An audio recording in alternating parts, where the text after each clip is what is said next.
Get started. So welcome again, everyone, to this month's Mysteries of the Library. This month we are tackling time-saving tips and tricks.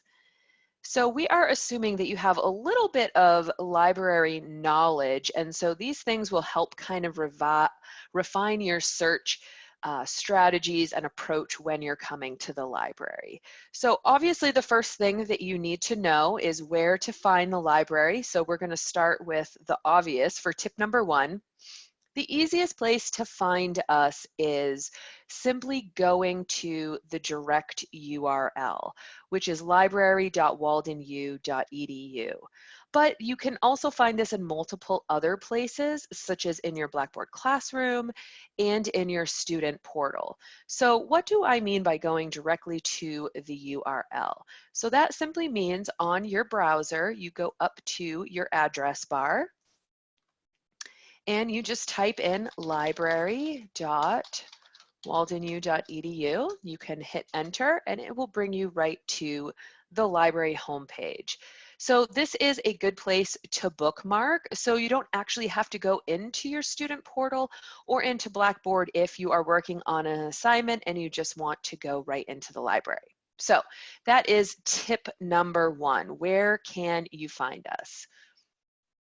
And what is actually one other sort of bonus tip with that is that we're available 24/7. You might not be able to ask us questions 24/7, or I should say, get a response. You can always ask us questions at any time of the day, but all of our materials are available anytime during the week and time of the week as well. So let's move on to tip number 2. So tip number 2 is to know your research homepage. This is another great place to bookmark. The analogy that I like to use with students is the Walden Library is not that dissimilar from a physical library. So that simply means that when you go into a physical library, especially a university library, it's arranged particularly by subject. So think of the second floor east corner of the library being the health sciences section, where you can find health sciences journals, books, tests and instruments, all of those things. That is what this research homepage is. That's simply the section of the library where all of those resources are collected in one place. So let's take a look at a couple of these pages so you can see, depending on what your field of study is or your program here at Walden, that they actually all look the same. The reason that we did that is because to make it easy to use for you all, because we know that even though you might be a health sciences, be in the health sciences program, that might cross a little bit with social work or psychology. And so you can navigate between any of these pages and know what it is that you're looking at. So let's look at health sciences. We're going to go in the research by subject drop-down menu. And you can see Julie's picture there and her colleague Lisa Presley, who is our other health sciences librarian. So let's kind of decode what we're looking at here a little bit. You can actually change your research homepage really quickly here at the top, so you don't have to go back to the homepage if you don't want to. This gold search box actually searches across journals that are labeled health sciences. So a journal might be in one journal might be in one database, another health sciences journal might be in another database, and this searches across journals with that label. Now, the way you can think about these two sections, so you'll see this first section, health sciences articles, journals, and books, and then research help is this first box up here is like any physical materials that you can actually touch. So if you look at health sciences databases, these are all databases that have particular kinds of health sciences materials, typically journals. Then we have health policy databases and tests and instruments, and then recommendations to specific journals. So these are all items that you can actually touch and use. how I like to think about this second page is this is all research help. So it's kind of how-to guides. So how do I use the library to do a literature review? Well, here's some information on how to do that. How do I actually find statistics, theories, tests and measures? Well, these are all, again, how-to guides on how to do that. So that is our second tip. Get to know your research homepage or the layout so you can easily navigate between them. And then you can see on the left is all the options to get help, quick answers, ask a librarian, and doctoral appointments. So it's kind of your one-stop shop for this page. Julie, do you have any other things you like about our research pages that you want to share, or a particular resource that you like on the research homepages? Well, it's funny because at my previous job, I was all health sciences and I knew those databases inside and out. But I like the way that ours are so similar to each other because I can help a business student, I can help a social work student, I can help a criminal justice student because they all sort of work the same way and they all have this gold box search at the top, which I'll talk about a little bit more later. Yeah, good point. So you can see, as Julie mentioned, on the business page, it's arranged in exactly the same way. Materials at the top and then how-to guides at the bottom, which is great for business because these are specific to business. How do you research common business topics such as business failure rates or business plans? So these can be really helpful pages, again, to bookmark. Okay, so that was tip number 2. So bonus tip, within those research database lists, there is 1 or 2 databases in there that we call best bet databases. So my advice to you, if you get a little bit of anxiety or a little overwhelmed using the library databases or resources, find out what your best bet database is and get to know that database really well, because all of the skills that you learn searching that one database will apply to all the other databases. So we put a list here for you that is sort of the one database that you should for sure know really well. And again, that will help you with all the other databases.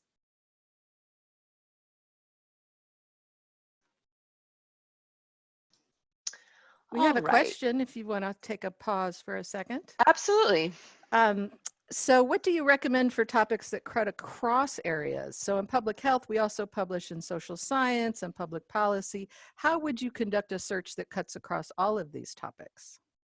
Oh, that's a great question. So we are going to cover that in tip number 4 to know where you're searching. We actually have a specific tool that will help you do exactly that.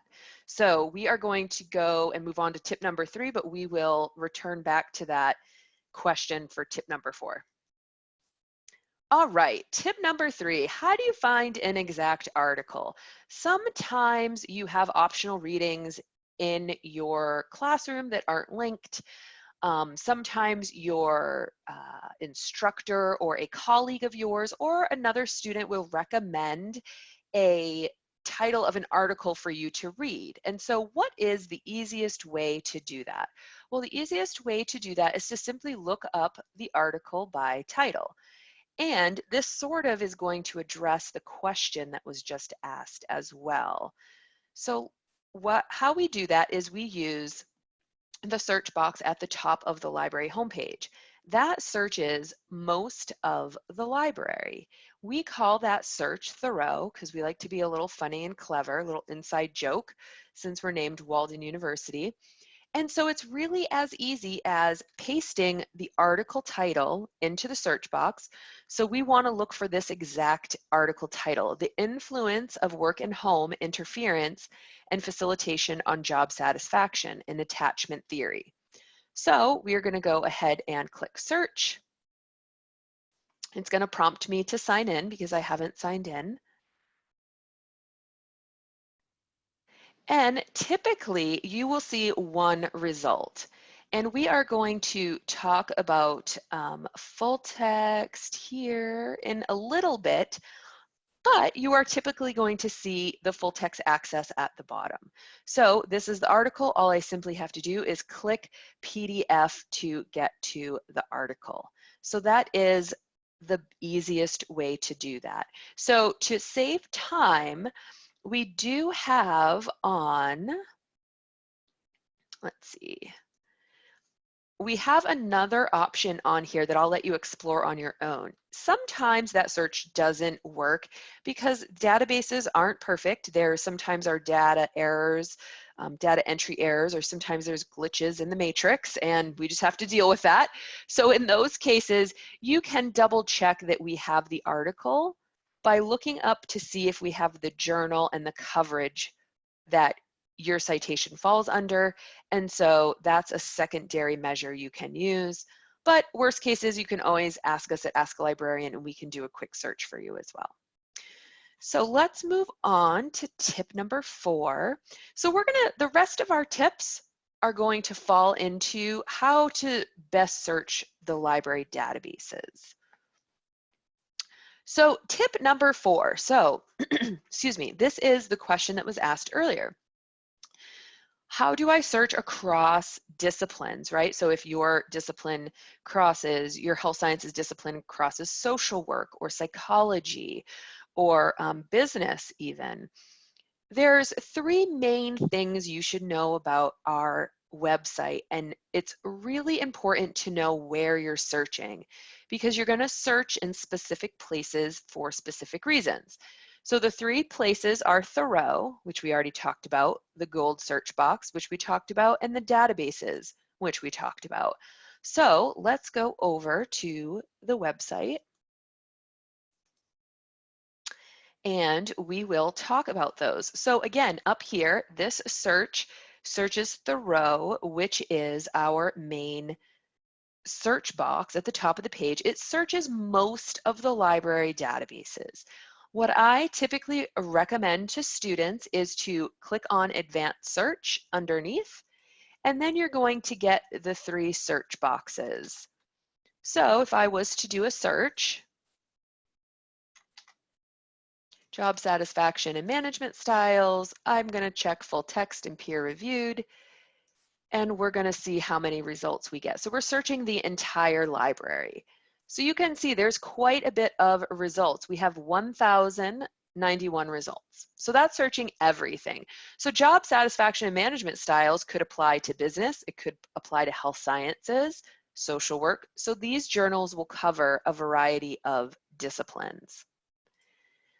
The next place we can go is to the business and management research page. So for a slightly more narrow search, we can search in this gold search box. So to do that with one search box, we'll have to put in job satisfaction and management styles. And we'll look at the results that we get here as well. So 781, but we have to remember that we do have to go down here and check peer review, and then we can compare numbers. So 629, about half as many because we're searching a smaller subset of the library. Lastly, if we want to really narrow our search because we have an assignment due in 2 hours, we don't want to go through 600 articles, we can, for instance, click on a specific database and search an even smaller subset of even the gold search box. So full text and peer review are checked, and we'll see that we're going to have significantly less results, 155. So Thoreau is very broad, the gold search box narrower, and the most narrow search you can do is in a specific database. So that is tip number 4, Thoreau for most of the library, the gold search box, which I have a little typo there on the PowerPoint, searches journals in that field, and the databases search subject-specific journals in a smaller subset. All right. So we are going to go back to this slide, and I'm going to turn it over to Julie, and she is going to take it from here. Well, thanks, Andrea. Let me get back to where I was at. We've talked about this between ourselves a lot, but if you ask 10 different librarians how to search something, frequently you'll get 10 different answers. And some of that is instructive and is to try it in different ways. When I'm helping a student, typically I will go to the middle option that Andrea was explaining. And I'll go to the gold box search for that particular subject area. And I will put in a big topic like diabetes. I try to take the biggest, juiciest topic of my question, you know, and if you're in health sciences and you have a bunch of elements to your question that might include your population, your intervention, all of these things, I like to start with the main topic, partly because one of the things it'll do is return ebooks first. So if I am like grasping at straws for subwords, subtopics, things like that, the ebooks can be really useful for that. But also now that I'm in the 3-box search screen up here, I can use these boxes suggestions to help guide my search. I helped somebody recently that was doing adverse events in diabetes. And so I started to type in adverse events here, and then I look to see what the suggestions are and look through these particular types. And every term that I include with or in between, it says we'll take any one of those 4 ways of saying it. So not just adverse events, but also adverse effects, incidents, medical errors. And one of the things that really does is it helps bring us coverage from other countries, because other countries don't always specify these terms the same way that Americans do. So that will broaden it up that way. And then I will get farther down into, you know, the population, for instance, of the people that I'm looking at, and look for a population separately. Now, there might not be that many articles that are all about diabetes adverse events and discuss the effect that race has in it. So I will take this selective field here and I say, let's search the full text to see if African Americans are mentioned in the article, and that will help narrow it down a little bit. So, so yes, anytime I put an or in between any of these words, it says we'll take any one of those. And then the and is connecting these 3 lines. So we have to have diabetes in there, we have to have one of these terms in there, and we have to have one of these terms in there. Now you can play around with the selective field and things like that, but it does help to know that these EBSCO brand databases, and that's just the company that we get these from, by default, it searches the title, the abstract, the subject headings, and the keywords of the article. It does not search the full text. And so knowing that, then we can go search the full text. We can make it search the full text like this. Now, if we're in a different database, and for instance, we've got some other health sciences databases here, including ProQuest Health and Medical, it has a completely different company behind it. ProQuest is the name of the company. It's a little bit different interface. It still connects these boxes with and we can add rows to it. But by default, this searches every bit of the article, the entire full text of the article. And this ProQuest database does not provide very good suggestions, which is why I just pop over to my EBSCO search and I grab the suggestions that EBSCO gave and I pop them in here. Now, if I did anywhere, anywhere, anywhere here, this searching the full text of the article, it could, you know, mention medical errors on page 6. It could mention African Americans on page 12. It could mention diabetes somewhere down. And it's the algorithm that is trying to figure out how important these terms are. So you do a search and usually get a bajillion results in ProQuest. That's because of that full text thing. Okay, it doesn't mean that it's a better database. It just means that it has a different type of search and is maybe not as relevant in the long run for all of the topics. So we can make it search like the previous database by saying anywhere except full text, or say I only want it if adverse effects is in the title or abstract, or in the subject headings. So, but anywhere but full text kind of makes it behave more like those EBSCO databases. So that's a pretty big distinction between those two databases. One only searches the title and abstract and subject headings, and the other one searches the full text of the article. So you can kind of see how that could be a little bit confusing to see your search results like that. Yeah. Okay, so know what you're searching, what in the record you're searching. That's what this is demonstrating, anywhere except full text. I started my search really broadly with just diabetes, and then I started adding more search terms down there.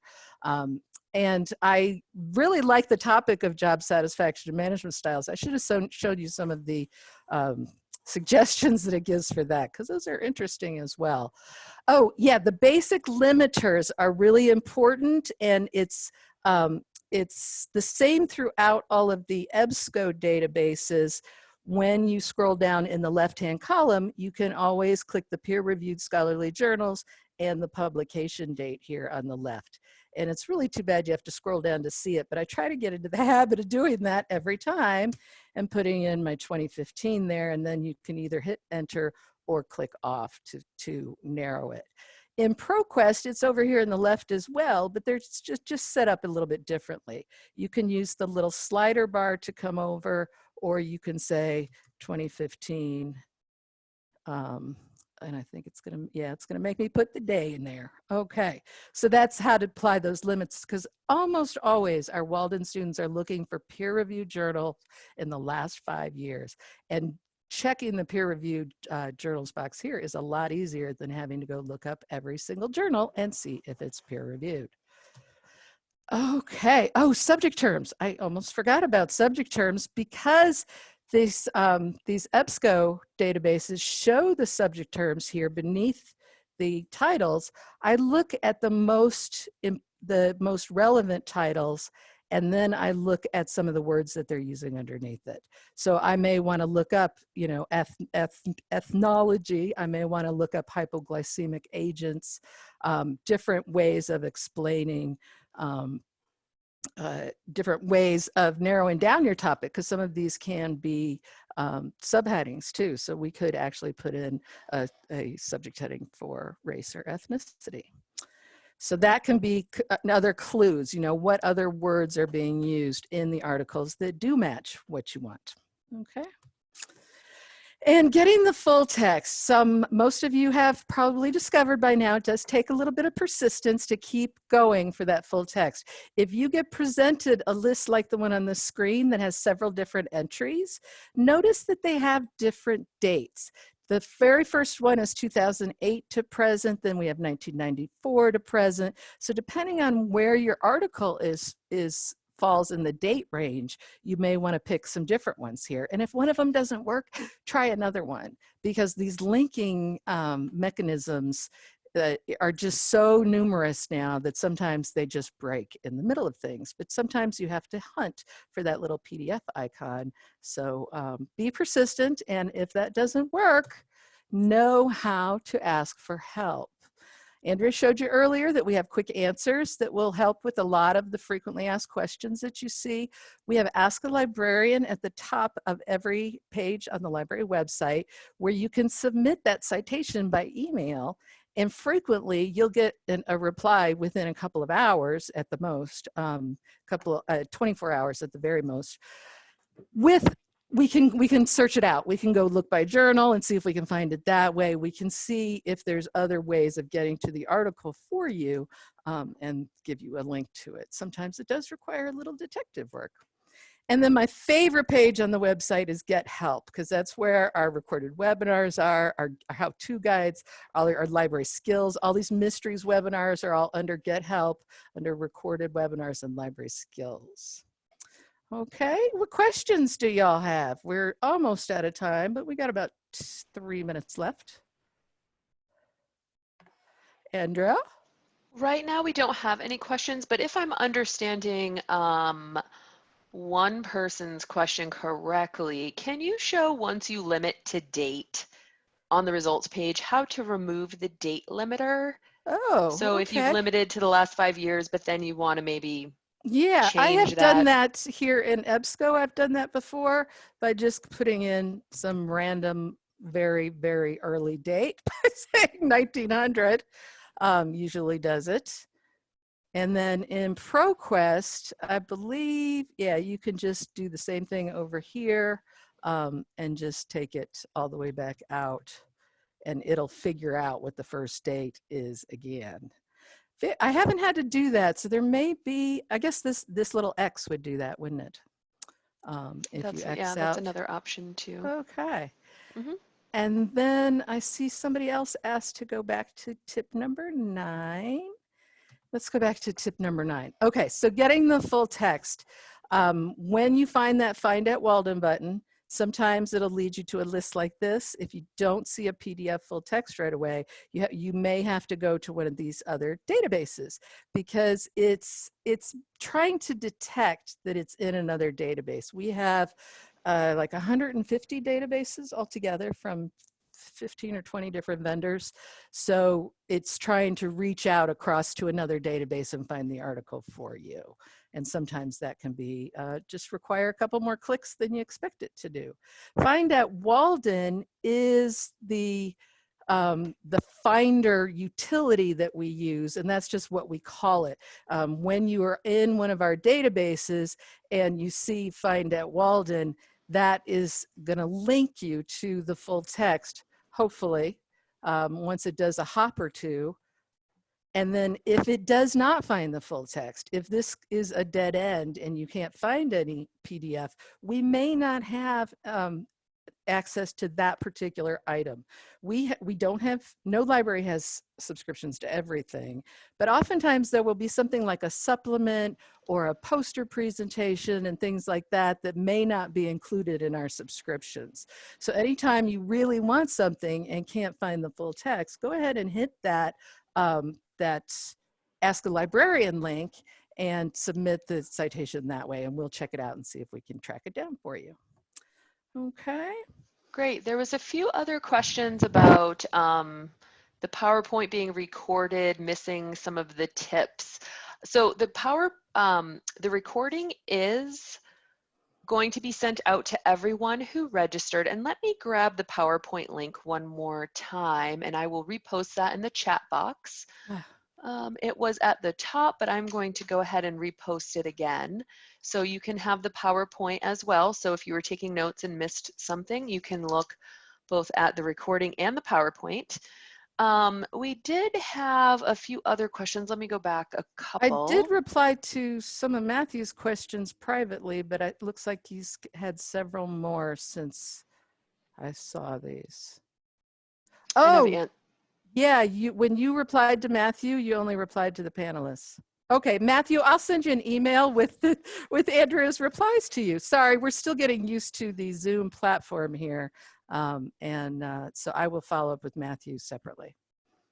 Okay, I think you answered. Right. Yep, to all panelists. Yeah, Matthew, you were sending it correctly. We just weren't sending the replies correctly.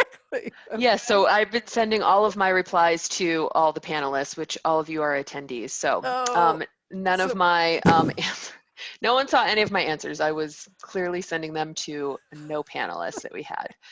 Well, we will follow up with you as needed with these answers. Sorry, Sarah, I don't even know what your topic is, so I can't really address your topic as to what database would be the best for you without reading back.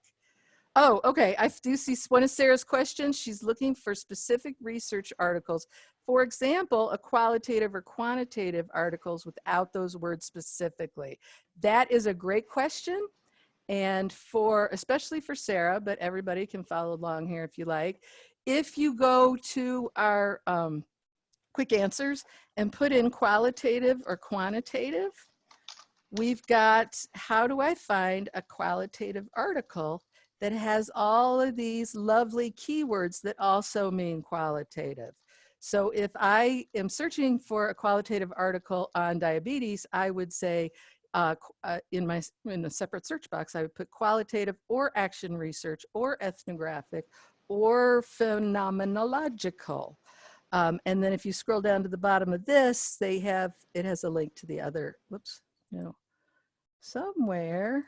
The specific methodology. So we have specific words here that also mean quantitative.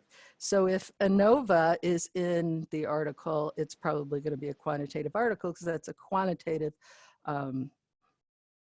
algorithm thingy. Okay. The PowerPoint will not be sent to your email. You do have to download that yourself from the link in the chat. And Oh, let me send that one more time because I was only sending that to oh, panelists that we don't have. So here is the link again. okay. Thanks everyone To for your patience. And I'll go through the conversation and try to follow up with the rest of you individually. Thanks everyone. Great. Thank you so much. See you all next, the third Monday next month.